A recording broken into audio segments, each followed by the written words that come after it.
प्राचीन काल में एक सेठ जी के 7 पुत्र थे। सातों के विवाह हो चुके थे।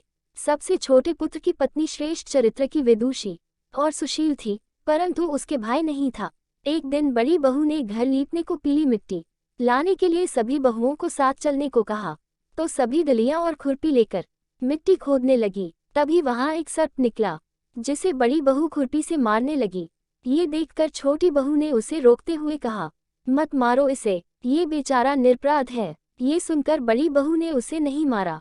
तब सर्प एक ओर जा बैठा। तब छोटी बहू ने उससे कहा, हम अभी लौट कर आती हैं, तुम यहाँ से जाना मत। ये कहकर वह सबके साथ मिट्टी लेकर घर चली गई और वहाँ कामकाज में फंसकर सर्प से जो वादा किया था उसे भूल गई। उसे दूसरे दिन वह बात याद आई तो सबको साथ लेकर वहाँ पहुंची और सर्प को उस स्थान पर बैठा देखकर बोली, सर्प भैया नमस्कार। सर्प ने कहा, तू भैया कह चुकी है, इसलिए तुझे छोड़ देता हूँ, नहीं तो झूठी बात कहने के कारण तुझे अभी डस लेता। वह बोली, भैया मुझसे भूल हो गई, उसकी क्षमा मांगती हूँ। तब सर्प बोला, अच्छा, तू आज से मेरी बहन हुई और मैं तेरा भाई हुआ, तुझे जो मांगना हो मांग ले। वह बोली, भैया मेरा कोई नहीं है, अच्छा हुआ जो तू मेरा भाई बन गया।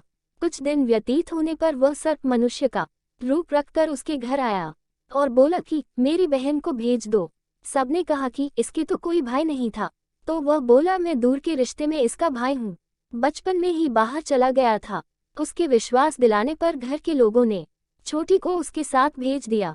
उसने मार्ग में बताया कि मैं वही सर्प हूँ, इसलिए तू डरना नहीं और जहाँ चलने में कठिनाई हो वहाँ मेरी पूंछ पकड़ लेना।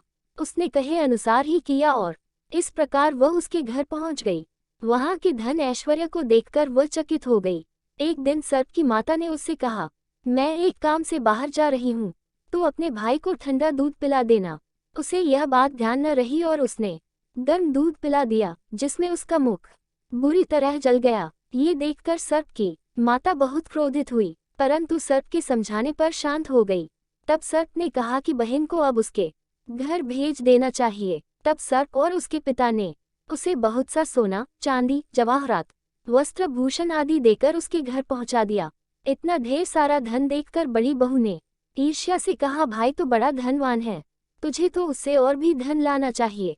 सर्प ने यह वचन सुना तो सब वस्तुएं सोने की लाकर दे दी। ये देखकर बड़ी बहू ने कहा, इन्हें झाड़ने की झाड़ू भी सोने की होनी चाहिए।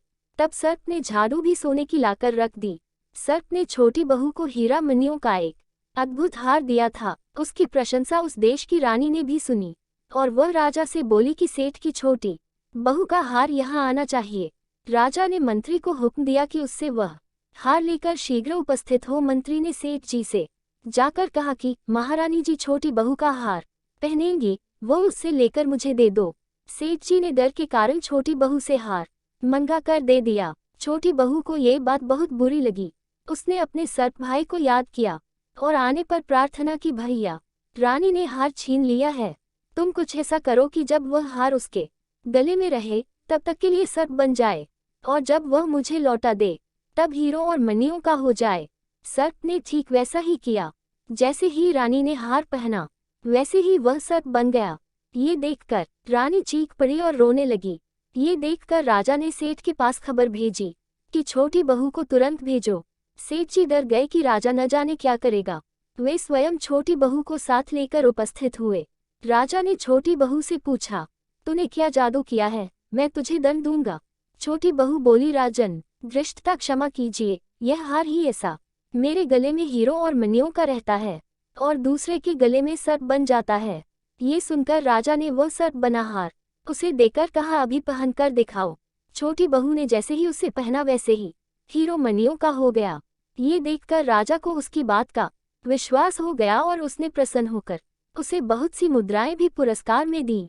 छोटी वह अपने हार और धन सहित घर लौट आई। उसके धन को देखकर बड़ी बहू ने ईर्ष्या के कारण उसके पति को सिखाया कि छोटी बहू के पास कहीं से धन आया है। ये सुनकर उसके पति ने अपनी पत्नी को बुलाकर कहा, ठीक ठीक बता कि ये धन तुझे कौन देता है। तब वह सर्प को याद करने लगी। तब उसी समय सर्प ने प्रकट होकर कहा, यदि मेरी धर्म बहन के आचरण पर संदेह प्रकट करेगा तो मैं उसे खा लूंगा। ये सुनकर छोटी बहू का पति बहुत प्रसन्न हुआ और उसने सर्प देवता का बड़ा सत्कार किया। उसी दिन से नाग पंचमी का त्योहार मनाया जाता है और स्त्रियां सर्प को भाई मानकर उसकी पूजा करती हैं।